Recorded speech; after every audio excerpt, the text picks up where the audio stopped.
what makes you happy though and wake up and energized to be able to attack the day, that's success. Now on the flip side of that, I think that people lie to themselves. Mm-hmm. In what way? Like I talk about a little bit about the highlight reel of life on the social media. Like they like, are you truly happy? Welcome to Beyond the Blueprint, powered by Contractors, Closers, and Connections, Orlando.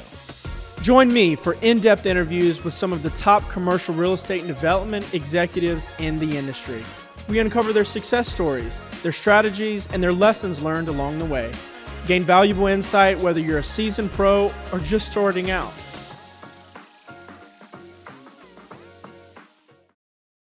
Beyond the Blueprint, we are here on episode 2 with Jeff Faine with Enhanced Funding. Episode 1, we learned a little bit about who he was, where he came from, and his life experiences. So we're going to get into some questions, if that's okay with you. Sounds great. So I want to go, we can tie in your origin story, but what's something that in your life that you would say would be the most pivotal moment, whether it's a mindset change, whether it's a business deal that you were like, okay, like this is really going to set me up. I mean, I know we talked a lot about sports and that, the intricacies and the parallels that has to do with business, but is there something, a moment, a conversation that really sticks out to you in your history? Yeah. So I think there's a few certainly, but I think that the thing that most changed my life is having kids. Yeah. I mean, that made it like, okay, you can't just think about yourself anymore. Like this is much bigger than you. So was that like the first kid? First kid, Yeah. first kid, second kid. Yeah. Like it just like all you're doing is you're just up in the ante, right? Yeah. I mean, you got guys that are, you got young people that are, kids that are depending on you. Sure. And so for that is certainly a game changer. And it's something also too where you have to learn like before. And this is something I struggle with for majority of my life when I was playing football. And this is just the reality with especially professional athletes, even collegiate athletes to an extent, with their family and friends. And I fully acknowledge this. Their lives revolve around your life. Yeah, sure. It's that's the unfortunate part of it. Yeah. And I recognize that. And I'm so appreciative of my wife, Brittany, having a ton of patience with me. Yeah. Because now that I'm not a professional athlete, that mentality hasn't really gone away. Sure. But the reality is that it's split now. You got kids and really like, and this is the reality. Like the kids, their life is the most important thing in their life. Right. Like they don't see like, they're like, hey, like, they don't care about, anything else. They're like, dude, I want my time. Like I walk in the door, they don't give a shit what happened in your day, you know? And they're like, like, dude, you got to be here and you got to be present. And I want your attention. And that was a pivotal moment for me in life. I mean, certainly we can talk about other things with, the Faine House and ultimately having, I saw a homeless population here in Orlando. That was something I was like, man, this is something we got to do something. We got to do something about this. And that's really what drove us into the Faine House. But if I had to pick one, it's the kids. How do you manage like your time and like, making sure that there's a unique balance in entrepreneurs, people who run successful businesses that also are able to balance their family. Yeah. So what's kind of your go-to? Yeah. This would absolutely be my worst trait. Yeah. And I think that's probably it's not something easy. I think that's very relatable to a lot of folks that are trying to grow businesses and do things and achieve a lot, on the professional side of things. I try my best to balance it. I think that where I try and make up for the long hours that we put in building a business and doing stuff for the Faine House. I mean, because that ultimately, for folks that want to try and do a nonprofit, get into charitable, I mean, you better put your big boy pants on and understand that it's a business. Yeah. You're helping people, but you got to run it like a business. If you're not going to run it like a business, you're playing. Yeah. And so it takes time to do that. It takes a lot of time. It takes a lot of my wife's time, a lot of my time. And so when we take vacations, I mean that like I really try and check out, and I am there with my kids, and we are doing stuff, and we're enjoying. Like we just booked something later this summer, and that's something where I'm like, man, I can't wait to get there. Right. But that's about the biggest balance that I try and do. But you have to make sacrifices. It's like, hey, like if you want to do more with your family and do more of your business, maybe something else has to take a little bit of a hit. I love working out. I love lifting weights. I don't like, if anything, I would be in there 3 or 4 hours a day if I could, but that's just not realistic, and so It's challenging, and that's probably the thing that I get challenged with the most. But I try and do my best to keep a little bit of balance. Yeah, I've seen some videos of you and your son at yeah, and that's part of it, right? That's a little bit of the balance. Like, okay, let me get come on out here and come out here to the gym with me. Like that was part of where I built. But he's getting you time while you're doing Oh yeah, that is part of the reason why I built the gym at our house, was so that one is part of our kids' lives. They're into fitness and they're wanting to stay healthy, but also two, so that when I'm working out, my young kids can be right in, even if they're just playing in there, they're there with me, and they're going to remember that. Yeah. I remember my dad doing push-ups and sit-ups with me. I used to do them with him as a kid. Yeah. They're going to remember being as part of the process in our relationship, Sure. And so that's part of the reason why we did it. So let's go in. We talked about this a little bit in the origin story, but like your definition of success. So it's going to be two-parted. So your definition of success, and then one of the misconceptions of success. Yeah, I think it's a little bit of a double-edged sword. And what I mean by that is, I think a definition of success is really just enjoying what the hell you're doing and waking up for every day. Yeah. If you don't enjoy it, like, life is way too short. And you're not going to enjoy every aspect of it. But I think that if you wake up energized to do what you're doing, that's success. And regardless of the money that you're making, you could be making, minimum wage, but you enjoy the hell out of it, and your lifestyle, you're fine with that and you enjoy it. It's not something that, who am I to call, to say that's not success. Right. You're enjoying your life. You're enjoying the hell out of your life, right. Man. Like you go out fishing every day, and that's you enjoy that, dude. Awesome, man. And you make a living at it, and you're able to, be self-sufficient. Like, don't get me wrong. Like, folks that are relying on substance that could do more, like that are relying on government support that can do more and right. Have the ability, are not disabled. Like, that's not what I'm talking about. Sure. Like, I'm talking about, like, hey, like, what makes you happy though, and wake up and energized to be able to attack the day, that's success. Now, on the flip side of that, I think that oftentimes, I think that people lie to themselves. Mm-hmm. In what way? And I think that they say that they're happy. I think that they're on the outside. They, again, I talk about a little bit about the highlight reel of life on the social media. Like they are you truly happy now? And do some real digging in yourself to be able to understand.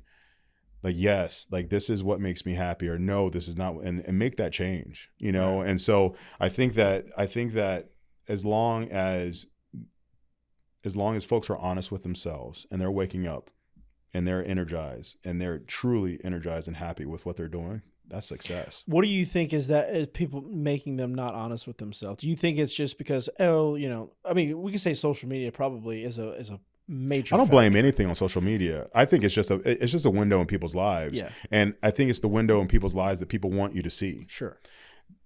People aren't going to show the struggle, like, for the most part, aren't going to show the struggles on social media, sure. Right? And so the thing that I'm not blaming anything on social media. What I'm saying is that I think that oftentimes people do things and approach their way of making a living or creating a lifestyle.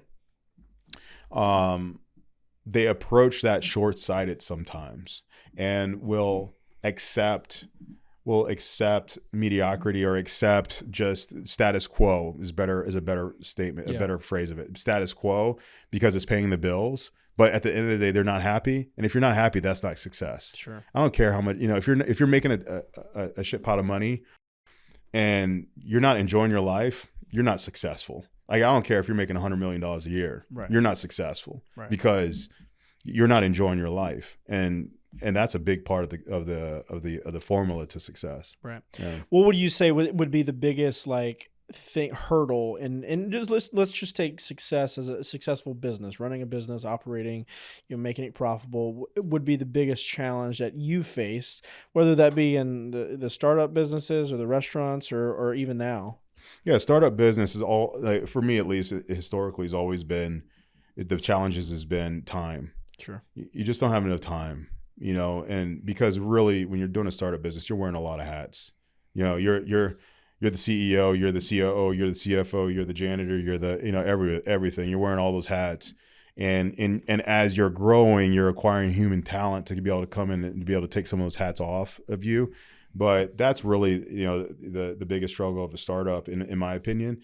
But finding success. I mean, I think if you're able to, again, just feel energized about what you're waking up and doing, able to share that with folks, and they share that same energy. Sure. That's amazing. When you hit that type of click, that's amazing. And you can feel that. You can feel that genuine spirit and that genuine excitement amongst a collaboration of team, that they're happy, but you're happy for them too. Right. And you're like, man, I'm like, dude, great job today, man. Like, great. Like not like that fake pat on the back. Like, dude, we crushed it today. Yeah. Like that's when you hit that, that is, absolutely. That's something when you're like, dude, that's success, man. Yeah.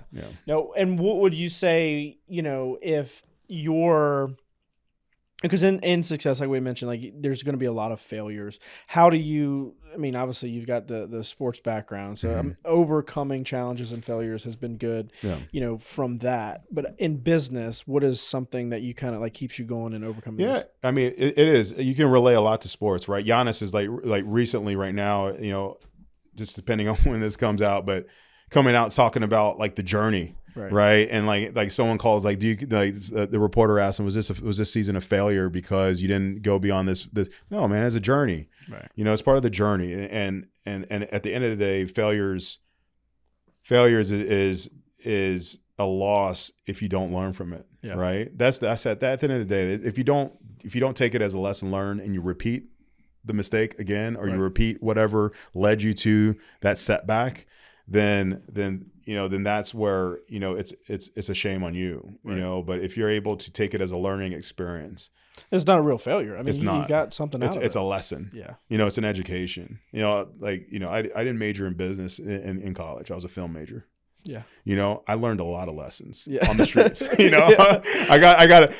got a much more expensive education on the streets than I ever would have gotten at Notre Dame. Obviously I was on scholarship, but even if I paid, my lessons that I learned on the streets were a lot more expensive than it ever would have been for a college tuition. Sure. But those, like, especially if you're able to digest them, hey, take a good assessment of what just happened. How can I not allow that to happen again? How do I pivot? How do I ingest? How do I improve? The great thing about those lessons is they sting, and you will not, as long as you're like honest with yourself, you will not forget it. Right. And so that's something that it's not a failure, it's a lesson. I think it's important to get like that granular with a failure, right? Like getting down deep to like what happened, why exactly, what are like the things we could have done different, like kind of like Billy would do with his team. Like, hey, like this is what happened, this is kind of what we could do better or whatever. And so I think that's important, because I think oftentimes people will take a failure and say, oh, well, maybe I could have just done this different, and I'll try it next time. And they're really just like throwing darts in the dark, right? Where it's like, if we get real granular, I think there's a high chance or high probability that this doesn't happen again. Yeah, absolutely. Without, you got to like recognizing the failure or like the setback. Let's just call it like, the setback. Recognizing that is part of it, but recognizing what led to that's the lesson. Yeah.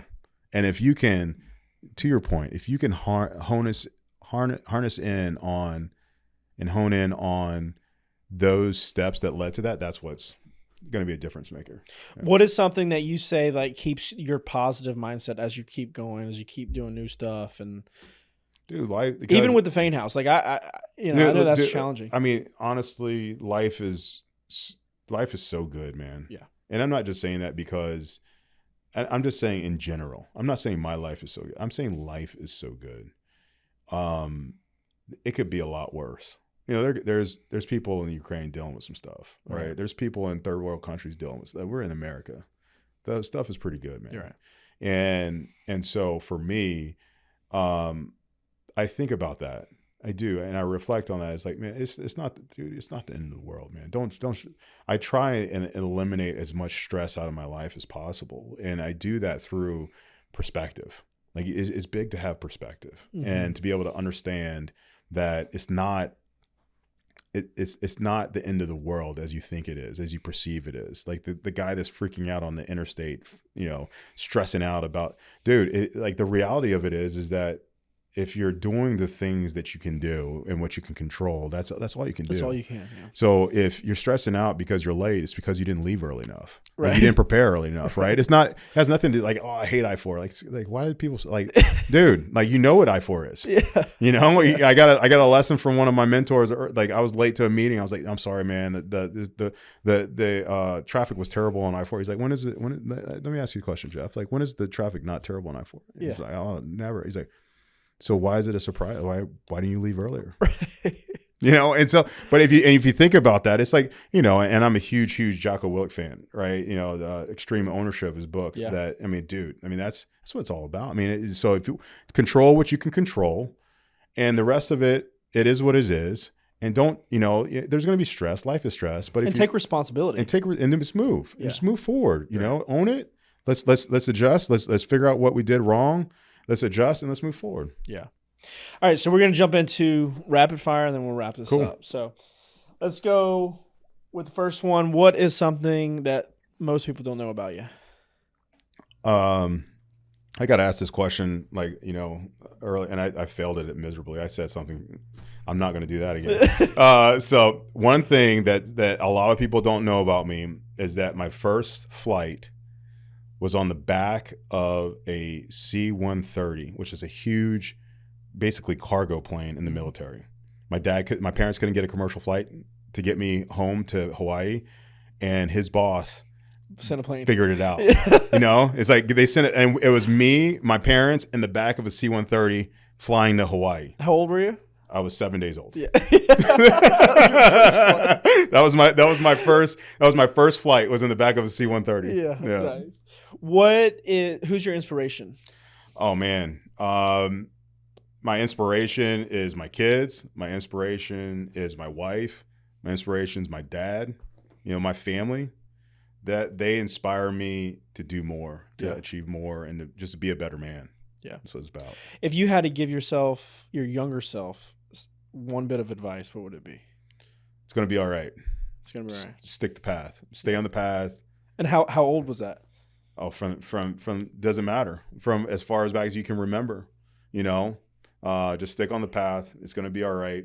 And it's not, and just not, hey, just coast, like stick on the path. Yeah. Keep pushing, and it's gonna work out. And I'm telling myself that now for my 70-year-old self, right? Yeah, right. It's like it's still 70-year-old Jeff. It's still as legit, Yeah. And it's exactly what you're about to say. 70-year-old Jeff is going to tell his 90-year-old Jeff, right? It's control what you can control, stay on the path. Yeah. What if you could describe yourself in 5 words? What would it be?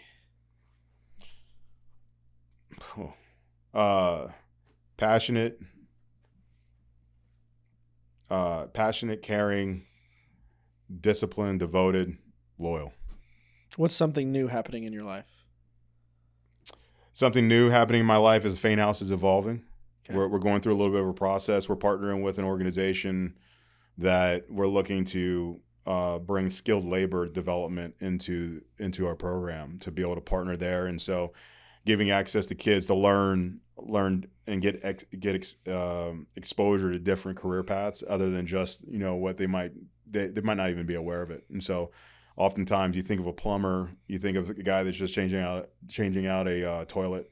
I know a plumber that started as the guy that just changing out toilets, and he has 2 private jets now. Yeah. And so learning and teaching and developing young people and evolving, that's what's going on with the Faine House. We're evolving that deal. That's awesome. And we're excited about that. I think kids, especially in some of the lower end communities, like they need to be exposed of what the real opportunities are out there, because I think a lot of times because we work with an organization, a good buddy of mine. He goes into Eatonville.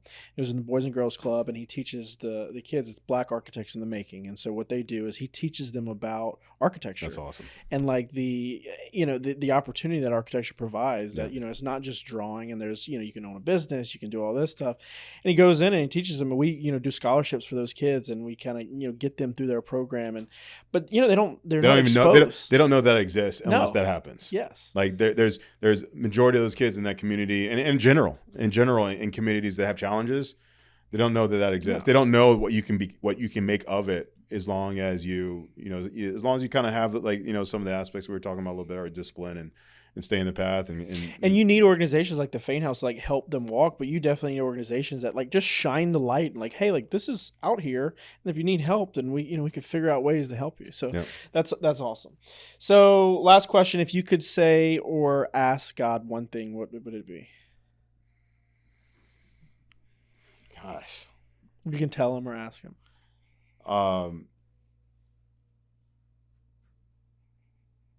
Basically, if I could tell him, or no, I wouldn't tell him anything. I would ask him, continue to, basically ask him what I do ask him in general in prayer is, is shine a light on, the path, is shine a light on the path. Allow me to, be a good servant. Allow me to be a good conduit of his spirit and what we're doing, and to be able to be a good representation of that, from our family out.